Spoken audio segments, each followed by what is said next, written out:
Hi guys, NERC Professor here. For years, one standard told every generator on the grid how to respond to a disturbance. PRC-24. If you owned a wind farm, a solar plant, a battery, didn't matter. Same standard. That changed. On July 24, 2025, FERC approved a brand new reliability standard, PRC-029-1. NERC pulled every inverter-based resource out of PRC-24 and dropped them into here. Effective date is closer than you think, October 1st. 2026. Most operators don't yet know what's actually in it. Let's fix that. Quick disclaimer, the full text is on the screen. I'll pause a few seconds so you can read it.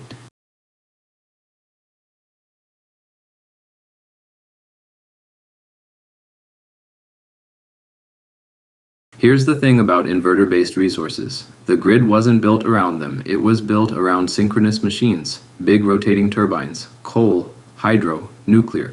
Those machines respond to disturbances by their physics. Inertia, magnetic field, they keep spinning. An IBR doesn't. An IBR is a power electronics device. Its response is whatever the firmware says. And in the last decade, we got at least 12 documented events on the bulk power system where IBRs did something they were not supposed to do.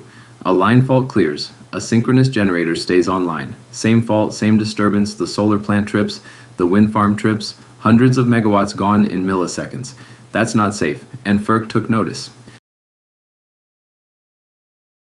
In October 2023, FERC issued Order number 901. That order told NERC to develop new or modified reliability standards in 4 areas: data sharing, model validation, planning and operating studies, and performance requirements. The ride-through piece had a hard deadline. NERC had to file by November 4th, 2024. NERC made it. 2 standards came out of Project 2020-02. PRC-24-4 for synchronous machines, Type 1 and Type 2 wind and synchronous condensers, and PRC-29-1 for inverter-based resources. FERC approved both on July 24th, 2025. In Order number 909. The standards become effective October 1st, 2026.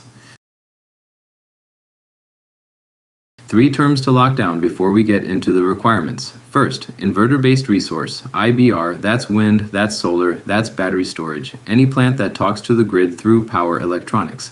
With one exception, Type 1 and Type 2 wind. Those stay in PRC-24-4. PRC-29 is for everything else.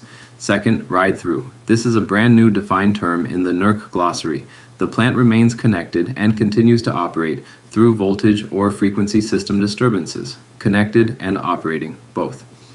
Third, the must-ride-through zone. This is the new vocabulary. The standard gives you a chart of voltage versus time and a chart of frequency versus time. Inside the boundaries is the must-ride-through zone. You have to stay connected. Outside is the may-ride-through zone. You're allowed to trip. Most of the requirements hang off these 3 definitions. Get the definitions wrong and you'll get the requirements wrong. PRC-29-1 applies to one functional entity, the generator owner. Just the GO, not the operator, not the transmission owner. On facilities, it's a 2-part test. Part 1, Bulk Electric System IBRs. If your IBR meets the BES definition, you're in. Part 2, this is where it gets interesting. Non-BES IBRs are in too. If the plant has aggregate nameplate capacity greater than or equal to 20 MVA connected through a system designed primarily for delivering to a common point at greater than or equal to 60 kilovolts. 20 MVA, 60 kilovolts. Below that, you're out. At or above, you're in. This catches distribution connected solar that some teams assumed wasn't NERC's problem. Look at your one line. Look at the aggregate. Check the threshold. Requirement R1, violation, risk factor, high, time horizon, operations assessment. The wording is precise. Each generator owner shall ensure the design and operation is such that each IBR meets or exceeds ride-through requirements in accordance with the must-ride-through zone, except in the following conditions. 4 exceptions. Memorize them. Number 1. The IBR needs to electrically disconnect to clear a fault. If you have to trip to interrupt fault current, that's allowed. Number 2, the high side voltage went outside an accepted hardware limitation under requirement R4. R4 is the exemption mechanism. We'll get there. Number 3, The instantaneous positive sequence phase angle changed more than 25 electrical degrees at the high side, and it was caused by a non-fault switching event.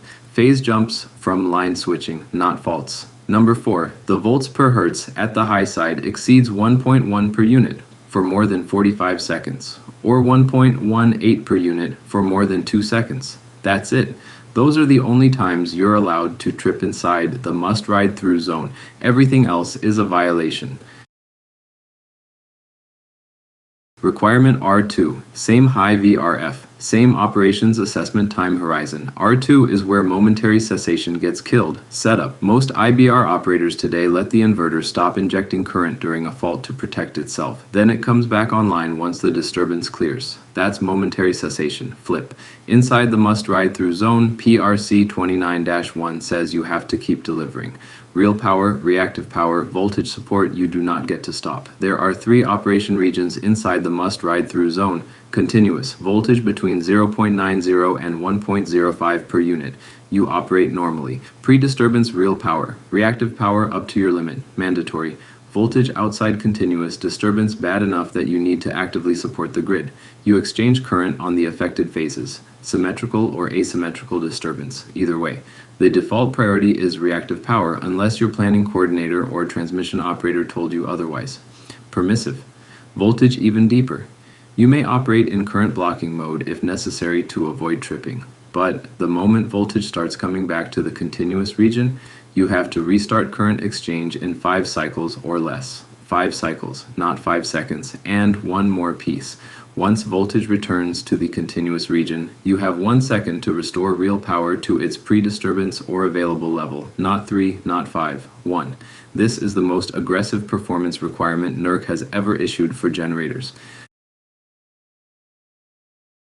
Requirement R3, frequency side, same high VRF, same operations assessment time horizon. The must-ride-through zone for frequency is a single band, continuous operation between 58.8 Hz and 61.2 Hz, inclusive. Above 61.2, 299 seconds of ride-through capability, just under 5 minutes. Below 58.8, same, 299 seconds.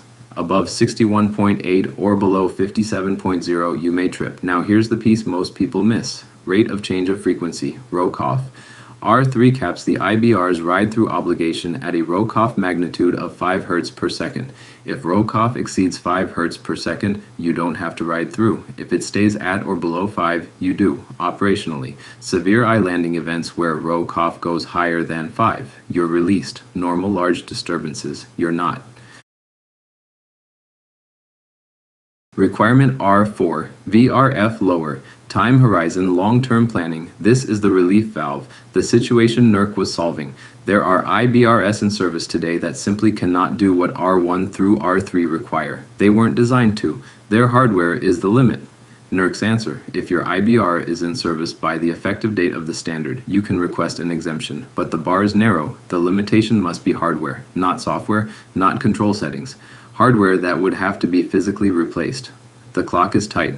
Within 12 months of the effective date, you have to submit documentation to your compliance enforcement authority, the CEA, and to the associated planning coordinator, transmission planner, transmission operator, reliability coordinator. The CEA confirms acceptance.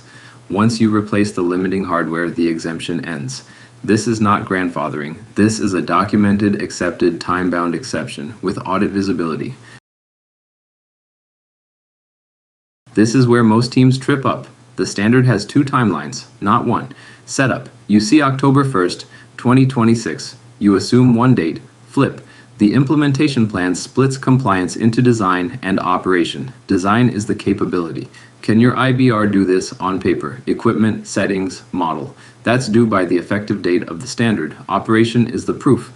Can you demonstrate from actual recorded disturbance data that the IBR did do this during real disturbances? Operation compliance does not start on October 1st, 2026.